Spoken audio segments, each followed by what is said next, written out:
Um, when you're presenting Corp Health to some of these operators and some of these owners, does it provide a solution as a win-win with health systems, with experts and institutions? How does that win-win look like? Because obviously, these are things that, as a gym owner, they're not a doctor, right? So, Right. how does that look? What does a win-win look like? I think initially, it's again now I'm going the opposite way. It is about numbers. Oh, the more people that you have access to, the better the outcome's going to be. But in reality, it all becomes, do you have the things in place that are going to draw these people in along with the different programs, verticals that we have? Women's health, men's health, the testosterone replacement. Right now, the peptides that we offer kind of longevity based, but Sermorelin, which is a kind of a strength based. Those fit very easily, plug and play in a fitness facility. Everybody's in there. They're probably, that's on their mind.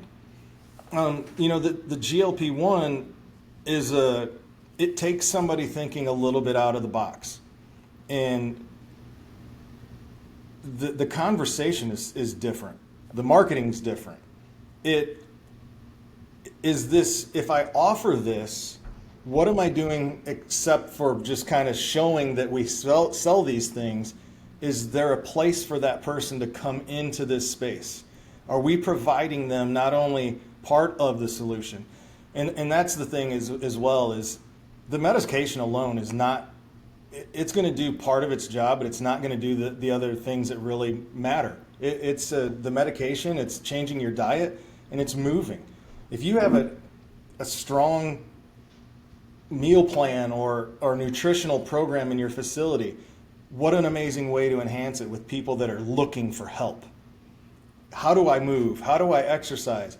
It's not necessarily, it's kind of thinking outside of the box. Two colleagues of mine that I talk to regularly, Bob Esqueria, which I think you know Yeah, him. I know Bob really well. Yeah. He's been in this space a really long time, and then another one, her name is Ann Gilbert, and they're really pushing the boundaries on, if you have a pool and you don't have a pool program that's really focused around this for this particular group, then you're missing out.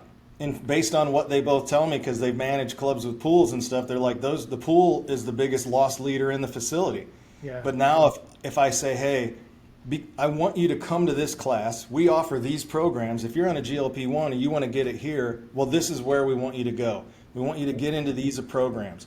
It's going to limit the joint abuse. You're not going to come out of it and feel wrecked. So they'll come back the next day. You're going to work with a small group of people. Okay, I'm going to meet some friends. All of those things are what makes it. You can build a community in 50,000 membership facility, but it has to be started off with small baby steps to get them going in the right direction. Yeah, you're 100% right. It's how you survive year two and year three and year four. Because everyone, to your point, like heart rate training, right? I'm going to bring it in and I just expect it to work. And I expect members to buy it and I expect members to understand it. And I'm going to have this big board on the wall and giving all this information back to the member. And then they're going to get an email and they're going to have a phone app. But again, there's no programming, there's no support. The owner and operator are disconnected. They're not surveying the staff sometimes, they're not surveying the member. The good ones are, and they understand that you're bringing this in. This has to be maintained and to the table for it to survive year two. Programming is essential. It has to be part of the DNA. And it doesn't Yep. have to be about equipment or technology in some cases. But talking about, buy-in, what are some data stories that consistently convert skeptics that are typically on the finance side or on HR departments, that help you bring it down to a gym floor level?